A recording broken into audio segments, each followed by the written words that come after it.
Shalom, selamat pagi saudaraku yang dikasihi oleh Tuhan Yesus Kristus. Kita jumpa lagi di dalam kasih Tuhan Yesus Kristus.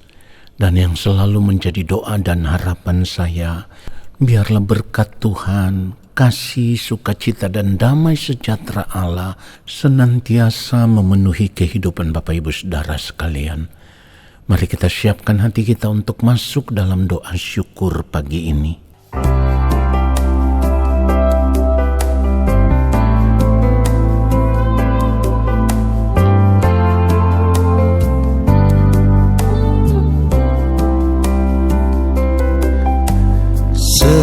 Selidikilah aku, ya Allah, dan kenallah hatiku. Ujilah aku dan kenallah pikiran-pikiranku.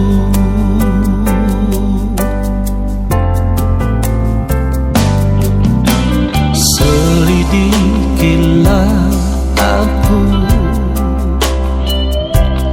ya Allah, dan kenallah hatiku. Ujilah aku dan kenallah pikiran-pikiranku.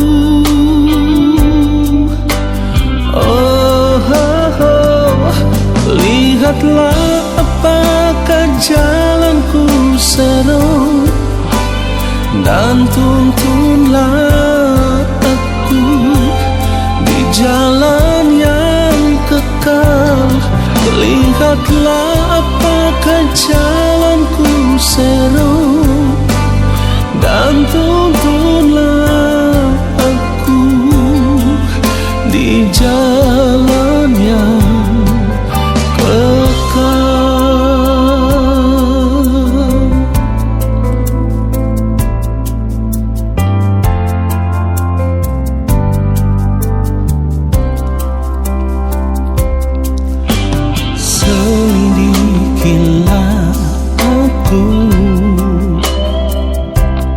ya Allah, dan kenallah hatiku. Ujilah aku dan kenallah pikiran-pikiranku.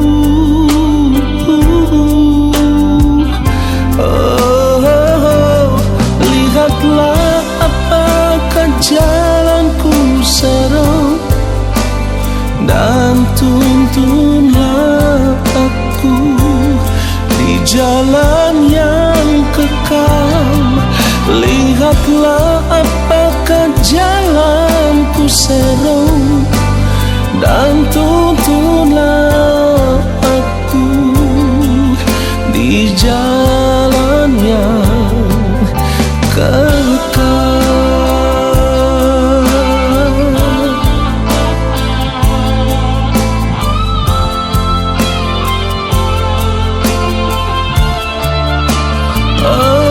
Lihatlah apakah jalanku seru, dan tuntunlah aku di jalan yang kekal. Lihatlah apakah jalanku seru, dan tuntunlah aku di jalan yang kekal, dan tuntunlah aku di jalan yang kekal.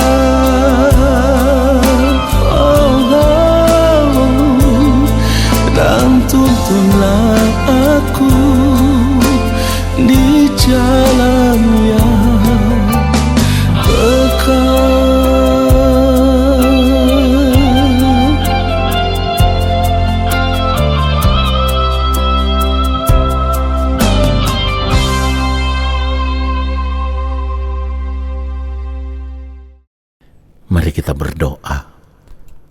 Bapa yang Maha Kudus, Allah yang Maha Agung, Allah yang Maha Mulia, kembali saat ini kami ada di hadapan-Mu ya Allah.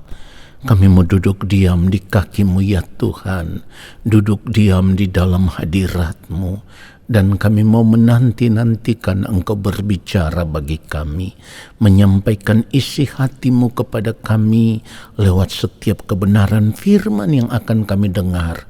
Allah Roh Kudus, urapilah kami, berikanlah kepada kami hikmat untuk dapat mengerti akan kebenaran firman Tuhan ini seperti yang Bapa kehendaki.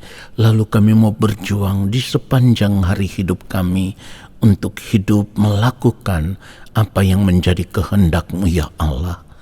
Urapilah hamba-Mu untuk menyampaikan akan kebenaran firman-Mu ya Bapa, supaya firman yang kami terima saat ini, itulah yang memberkati hidup kami. Ampuni kami, sucikan dan kuduskanlah kehidupan kami ya Bapa dari semua ketidaktepatan hidup yang kami lakukan, supaya saat ini kami ada dalam keadaan berkenan di hadapan Bapa. Di dalam nama Tuhan Yesus Kristus kami berdoa. Amin. Saudaraku yang dikasihi oleh Tuhan Yesus Kristus, sebagai orang percaya tentu kita semua akan mengaku bahwa kita percaya kepada Kristus.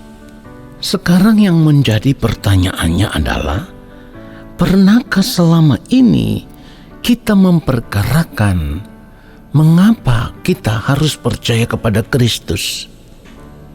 Saya ulang sekali lagi. Pernahkah selama ini kita memperkarakan mengapa kita harus percaya kepada Kristus? Sebagai orang percaya tentu kita akan berkata bahwa kita percaya kepada Kristus karena kita tahu di luar Kristus tidak ada keselamatan. Keselamatan hanya berada di dalam Kristus.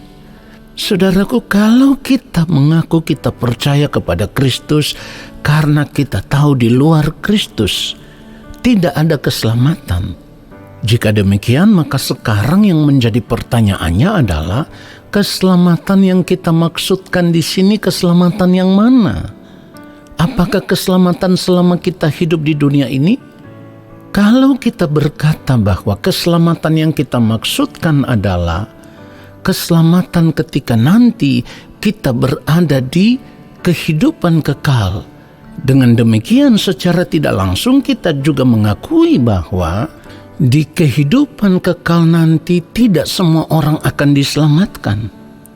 Jika demikian saudaraku, maka sekarang kita harus memperkarakan percayanya kita kepada Kristus itu percaya yang benar atau tidak. Sebab percaya yang benar atau beriman yang benar kepada Kristus itu harus kita tunjukkan. Karena setelah kita menerima kasih karunia Allah yang diberikan oleh Allah Bapa di sorga, lewat penebusan yang dikerjakan oleh Yang Mulia Tuhan Yesus Kristus, sehingga olehnya kita bisa beroleh keselamatan, saudaraku. Dan ini merupakan pengharapan kita ketika nanti kita berada pada kehidupan yang kekal, atau ketika kita berada di balik kematian.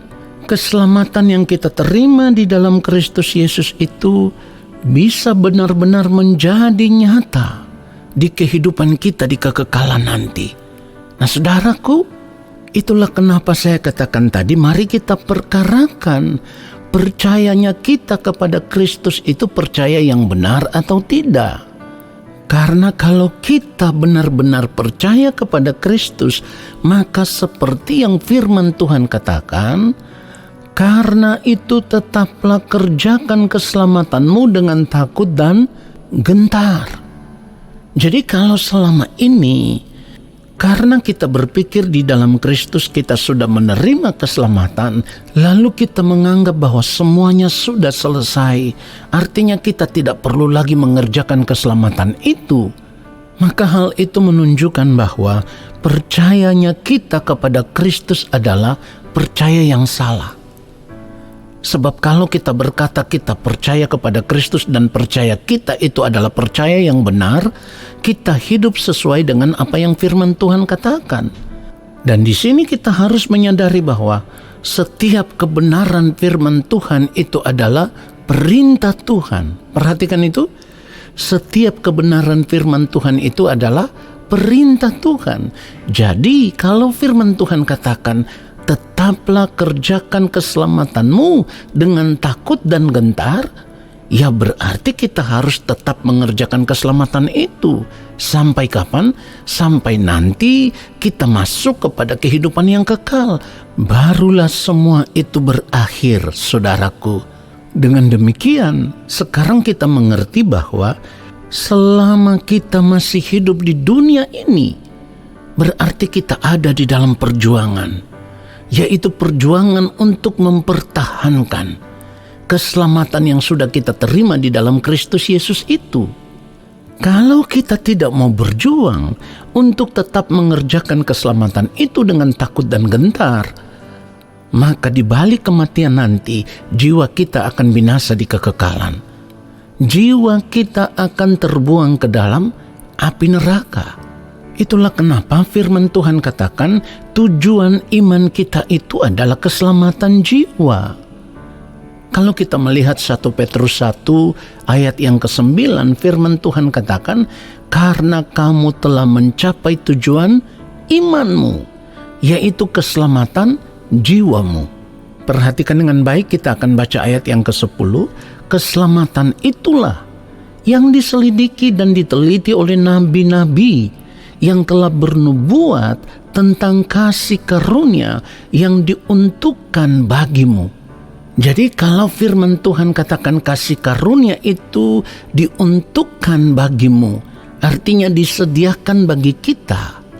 Maka di sini kita harus benar-benar menyadari, saudaraku, bahwa Bapa di sorga tidak ingin kita binasa di kekekalan. Bapa di sorga tidak ingin kita terbuang ke dalam api neraka. Karena apa? Karena seperti yang firman Tuhan katakan, upah dosa adalah maut. Saudaraku, jadi kalau kita sudah mengerti bahwa kasih karunia yang Bapa berikan kepada kita di dalam Kristus Yesus itu karena Bapa tidak ingin jiwa kita binasa di kekekalan, maka seharusnya kita menghargai kasih karunia itu. Setelah menerima kasih karunia itu, firman Tuhan katakan kita harus tetap mengerjakan keselamatan itu dengan takut dan gentar. Ingat saudaraku, saya ulang sekali lagi, apa yang dikatakan oleh firman Allah itu adalah perintah Allah. Pertanyaannya sekarang, kalau selama ini kita hidup, kita tidak pernah mempedulikan apa yang firman Tuhan katakan, artinya kita tidak tetap mengerjakan keselamatan itu dengan takut dan gentar. Sebaliknya, kita hanya hidup untuk menikmati dunia ini dengan segala kesenangannya. Kita hidup mengikuti keinginan-keinginan diri kita sendiri yang dipenuhi dengan keinginan-keinginan daging. Lalu, nanti ketika kita berada di balik kematian, atau ketika nanti kita berada di kehidupan yang kekal, hidup kita tidak ditemukan seperti yang dikehendaki oleh Allah Bapa di sorga. Pada akhirnya Bapa di sorga akan berterus terang dan berkata, Dia tidak pernah mengenal kita sebagai anak-anaknya. Seperti yang dikatakan di dalam Matius pasal yang ke-7 ayat 23. Pada waktu itulah Aku akan berterus terang kepada mereka dan berkata, Aku tidak pernah mengenal kamu, enyahlah daripadaku, kamu sekalian pembuat kejahatan. Saudaraku, jika pada akhirnya Allah Bapa berterus terang dan berkata tidak pernah mengenal kita sebagai anak-anaknya, siapa yang salah? Bukankah kasih karunia itu sudah diberikan? Bukankah Allah sudah memerintahkan kita untuk tetap mengerjakan keselamatan itu dengan takut dan gentar? Tetapi karena kita yang mengeraskan hati ketika mendengarkan kebenaran firman Tuhan seperti ini, pada akhirnya kita sendirilah yang menggiring kehidupan kita untuk terbuang ke dalam api neraka. Saudara catat itu. Kita sendiri yang menggiring kehidupan kita untuk terbuang ke dalam api neraka. Jadi ingat baik, setiap orang yang akan terbuang ke dalam api kekal itu, karena merekalah yang merancangkan kebinasaan atas kehidupan mereka sendiri. Allah merancangkan yang terbaik, Allah merencanakan yang terbaik, tetapi karena orang-orang seperti ini hanya ingin menikmati dunia ini sehingga tidak mempedulikan apa yang dilarang oleh Tuhan, ya. Firman Tuhan katakan persahabatan dengan dunia adalah permusuhan dengan Allah. Dan itu yang dicatat di dalam Yakobus pasal yang keempat ayatnya yang keempat. Hai kamu orang-orang yang tidak setia, tidakkah kamu tahu bahwa persahabatan dengan dunia adalah permusuhan dengan Allah? Jadi barang siapa hendak menjadi sahabat dunia ini, ia menjadikan dirinya musuh Allah. Saudaraku, firman Tuhan ini harus dilihat sebagai larangan Tuhan, perintah Tuhan, aturan Tuhan yang harus kita ikuti. Jadi kalau kita tidak mau hidup menuruti perintah Tuhan, tidak mau hidup menuruti aturan-aturan Tuhan, hal itu sama dengan kita memberontak kepada Tuhan. Saudara perhatikan itu, kalau kita hidup memberontak kepada Tuhan, maka jangan pernah menyesal kalau kita berada di balik kematian. Allah akan berterus terang, tidak pernah mengenal kita sebagai anak-anaknya, dan pada akhirnya kita harus terbuang ke dalam kebinasaan kekal. Pertanyaannya sekarang, yang salah itu siapa? Bukankah kita sendiri yang menggiring kehidupan kita kepada kebinasaan kekal? Karena Allah penuh belas kasihan, Allah memberikan kasih karunia. Tetapi setelah menerima kasih karunia, firman Tuhan katakan kita harus tetap mengerjakan keselamatan itu dengan takut dan gentar. Sampai kapan? Harus dikerjakan sampai kita menutup mata atau sampai kita berada di balik kematian. Saudaraku, ini harga yang harus kita bayar sebagai orang percaya ketika kita berkata bahwa kita percaya kepada Yesus. Ini harganya yang harus kita bayar. Ini yang harus kita perkarakan lebih daripada persoalan hidup apapun yang kita hadapi di dunia ini, saudaraku. Karena ini menyangkut kehidupan kita di kekekalan. Ingat saudaraku, saya harus katakan ini. Satu realitas yang pasti yang tidak bisa kita tolak, yang tidak bisa kita hindari. Realitas itu bernama kematian. Nah, di balik kematian itulah kita akan berdiri di hadapan Tuhan untuk mempertanggungjawabkan kehidupan kita selama kita hidup di dunia ini. Apakah kita ditemukan sebagai pribadi yang tetap mengerjakan keselamatan itu dengan takut dan gentar? Atau kita ditemukan sebagai pribadi yang menjadi musuh Allah karena kita tidak setia kepada Allah atau tidak hidup menuruti perintah Allah? Saudara perhatikan itu. Mari sadar akan hal ini.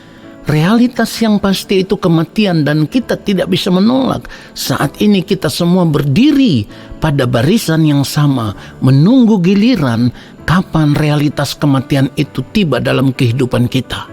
Jadi kalau kita sadar akan hal ini lalu kita mau berubah, kita mau tetap hidup mengerjakan keselamatan itu dengan takut dan gentar, hal itu sama dengan kita sedang mencari kerajaan Allah. Hal itu sama dengan kita sedang mengumpulkan harta di sorga, saudaraku. Orang yang terus mengumpulkan harta di sorga, seperti yang firman Tuhan katakan, karena di mana hartamu berada, di situ juga hatimu berada. Jadi kalau kita mengarahkan fokus hidup kita tertuju kepada Tuhan dan kerajaannya, sama dengan kita sedang mencari kerajaan Allah. Itulah yang dimaksudkan firman Tuhan di dalam Matius pasal yang ke-6 ayat 33. Tetapi carilah dahulu kerajaan Allah dan kebenarannya, maka semuanya itu akan ditambahkan kepadamu. Perhatikan itu saudaraku. Jadi saat ini ketika kita mendengarkan kebenaran firman Tuhan ini, kita harus mengambil keputusan untuk menunjukkan percaya kita yang benar kepada Yesus, yaitu dengan cara tetap mengerjakan keselamatan itu dengan takut dan gentar, sebagai respon terhadap anugerah keselamatan yang kita terima di dalam Kristus Yesus, supaya pada akhirnya kita bisa ditemukan sebagai pribadi yang berkenan di hadapan Allah Bapa di sorga. Tuhan Yesus memberkati kita semua. Amin. Mari kita berdoa, saudaraku. Bapa, kami bersyukur untuk kebenaran firman-Mu.